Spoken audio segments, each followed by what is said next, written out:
आइए अपने सभी दुखों को दूर करते हैं और अपने जीवन से अवसाद डिप्रेशन को सदा के लिए विदा करते हैं। दोस्तों, मैं आपके लिए लेकर आ रहा हूँ जीवन के समस्त कष्टों और चिंताओं से मुक्ति दिलाने वाली जीवनदायिनी श्रीमद् भगवद गीता की एक विशेष श्रृंखला। इस श्रृंखला के हर वीडियो में हम सीखेंगे गीता का एक श्लोक और जानेंगे उसका आज के आधुनिक जीवन में सही उपयोग। तो आइए इस पवित्र यात्रा का आरंभ करते हैं।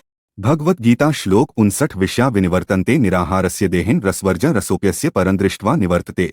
हिंदी अर्थ, इंद्रियों द्वारा विषयों भोगों को ग्रहण न करने वाले पुरुष के भी केवल विषय तो निवृत्त हो जाते हैं, परंतु उनमें रहने वाली आसक्ति लगाव बनी रहती है।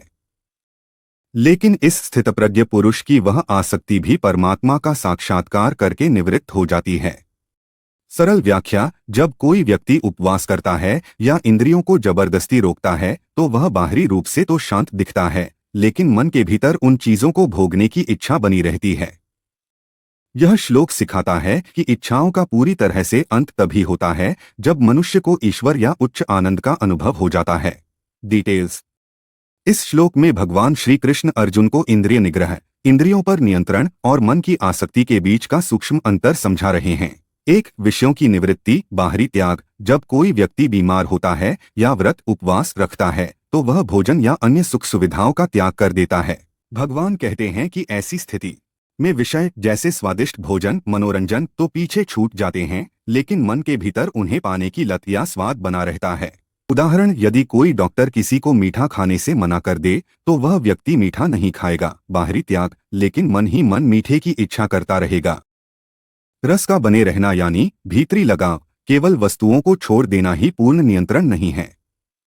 जब तक मन में उन चीजों के प्रति आकर्षण या रस बना रहता है तब तक इंसान फिर से उन्हीं आदतों में गिर सकता है। यह रस ही वह सूक्ष्म बंधन है जो हमें बार बार इच्छाओं की ओर खींचता है। परम तत्व का अनुभव यानी स्थायी समाधान, भगवान कहते हैं कि यह रस यानी आसक्ति केवल तभी समाप्त होती है जब मनुष्य को परमात्मा या उच्च आनंद का अनुभव हो जाता है। सरल शब्दों में, जब आपको किसी बहुत श्रेष्ठ और दिव्य सुख का अनुभव हो जाता है तो संसार के छोटे मोटे भौतिक सुख अपने आप फीके पड़ जाते हैं। जैसे जिसे हीरे की पहचान हो जाए वह कांच के टुकड़ों के पीछे। आज के जीवन में इसकी सीख आदतों पर विजय। यदि हम किसी बुरी आदत को केवल जबरदस्ती छोड़ते हैं तो मन वापस उधर ही भागता है।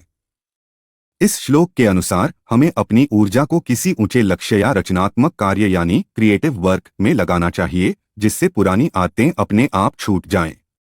मानसिक शांति, सच्ची शांति तब नहीं मिलती जब हम दुनिया से भागते हैं, बल्कि तब मिलती है जब हमारा मन भीतर से इतना संतुष्ट हो जाए कि बाहरी चमक धमक उसे विचलित न कर सके। राधे राधे।